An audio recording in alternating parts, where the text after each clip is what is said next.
Ok, donc maintenant nous allons voir comment utiliser ChatGPT pour faire de la réorganisation avancée des données.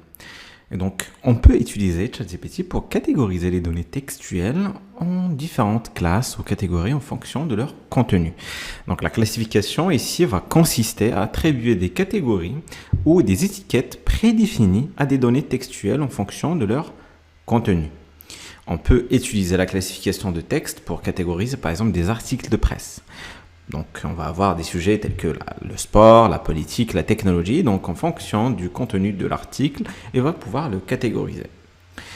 On va prendre un exemple concret. Donc, toujours cet exemple lié à nos événements historiques, nos 20 dates historiques. Et on va demander à ChatGPT de rajouter une classification par type d'événement, région, siècle, impact et échelle.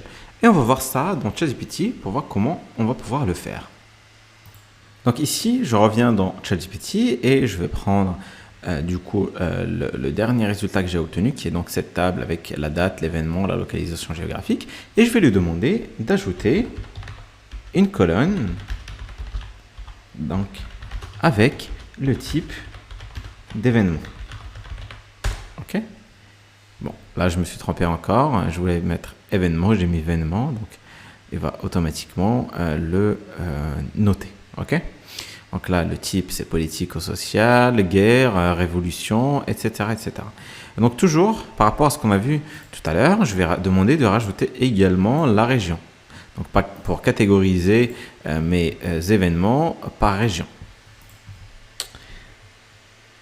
Ajoute une colonne, je vais laisser terminer, voilà, avec la région de chaque événement. À chaque fois, si je me trompe, il comprend rapidement et il ajoute finalement l'information que je lui ai demandé. Donc, il comprend parfaitement en fait ce qu'on essaye de lui dire. Et derrière, je vais lui demander de rajouter aussi le siècle. Et on va s'arrêter à là.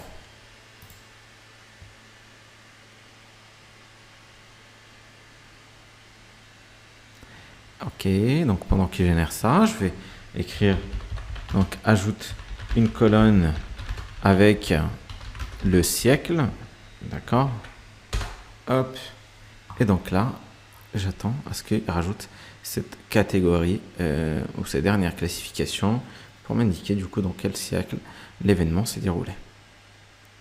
D'accord. Donc c'est comme ça qu'on finalement on utilise ChatGPT pour rajouter des catégories, des classifications pour rendre un peu nos données plus organisées et plus présentables. D'accord. Et je peux à partir de là, soit lui demander de les classer par région, de les classer par type d'événement ou de les classer par siècle ou autre. Si je veux, par exemple, je peux lui demander classe ces événements par type. Ok. Et donc là, je vais avoir tous les types en premier. Alors, effectivement, ici, il est en train de le faire, et non pas sous forme tabulaire, mais sous forme,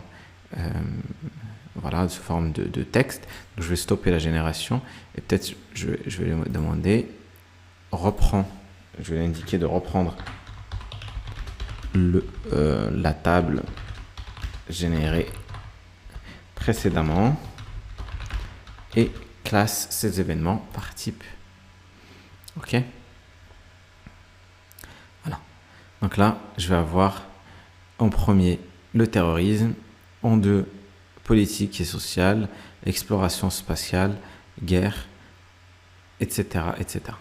Et donc à partir de là, je peux lui demander aussi de générer une table qui contient tous ces événements, mais avec les différentes catégories, avec les catégories qui sont tout simplement classées par type d'événement. Ok ?